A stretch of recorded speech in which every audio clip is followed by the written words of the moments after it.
Welcome back. The details. President Abdel Fattah el-Sisi inaugurated on Saturday a number of national and development projects included into the presidential initiatives of decent life in the Upper Egypt Governorate of Bani Suef. The head of state also had the greetings of the citizens and in Suts al-Umara village exchanged greetings and also dialogue and addressing the nation in a speech in which he released a number of measures to alleviate the financial strains on the people. Details. President Abdel Fattah el-Sisi paid a visit to Upper Egypt province of Bani Suef, in which he inaugurated a number of national and development projects of Decent Life initiative. President el-Sisi inspected the first phase of the initiative's projects, which includes health, education, community service sectors.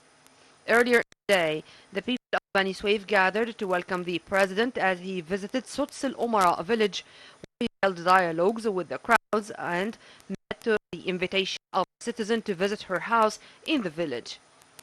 As President el-Sisi addressed the citizens, he asked them to hold a minute of silence to mourn the Egyptian victims of the Libyan hurricane, as he extended his condolences to the families who lost their loved ones in the tragedy. The head of state asserted that no one will stop Egypt's march to improve its people's lives, despite the hard circumstances. The president was briefed by the representatives of different projects on the latest developments being implemented so far, where the president thanked Life volunteers for their relentless efforts. He also expressed appreciation for all Egyptians who work hard in the face of different challenges. The president said the citizen is a priority for the state, adding that he instructed the government to carry out measures to help them withstand the increase in prices. The president has ordered the increase of exceptional cost of living allowance to be 600 Egyptian pounds instead of 300 for all workers in the state administrative authority, economic institutions, public sector, and business sector.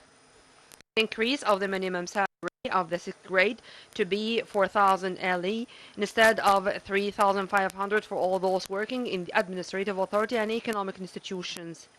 Exemption of taxes with 25% from 36,000 LE to 45,000 for workers in the state administrative authority, economic institutions, public sector, and business sector. The increase of beneficiaries of Takaful and Panorama initiative by 15% for pensioners totaling 5 million families. The increase of an exceptional grant for the pensioners and beneficiaries to be 600 LE instead of 300 to a total of 11 million citizens. Accelerating the implementation of technological subsistence allowances for journalists in syndicates according to the budget. The Egyptian Agricultural Bank will also launch an initiative to lift the burden on the farmers who are in default, with the bank starting as of January 2024.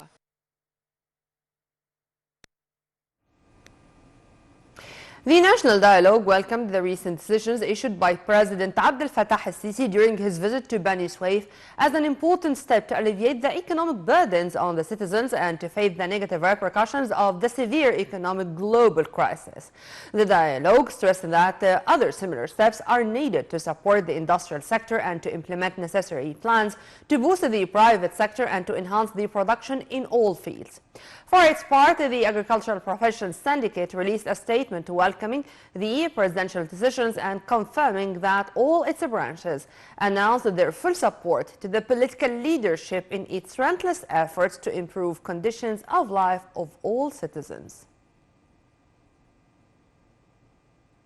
Foreign Minister Sami Shukri headed to New York on Saturday to participate in the high-level meetings of the 78th round of the UN General Assembly, which starts on Monday. Foreign Ministry spokesperson Ambassador Ahmed Abu Zaid stated that Egypt's top diplomat will take part in a number of summits and high-level activities of special significance. He will also deliver Egypt's speech before the UNGA on September 23rd, in addition to attending the summits of Sustainable Development Objectives and the Climate Ambition. Shukri will also preside over a ministerial meeting on the losses and harms, as well as the World Forum on Combating Terrorism, which is co-chaired by Egypt and Europe.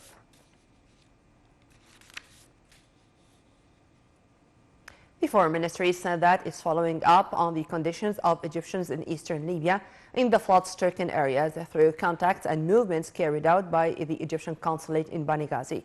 The Foreign Ministry added that the consulate is working in coordination with the Libyan authorities and Egyptian support teams to offer help for the survivors, pointing that the consulate is cooperating with the Egyptian ambulance teams to save the survivors and return them to the homeland.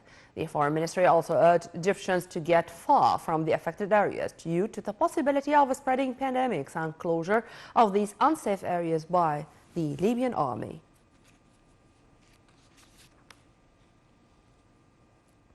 On the ground, aid groups warned of growing risk posed by the spread of disease that could compound the humanitarian crisis in Libya, as hopes dwindled Saturday of finding more survivors days after the deadly flooding. Sunday, the flash flood submerged the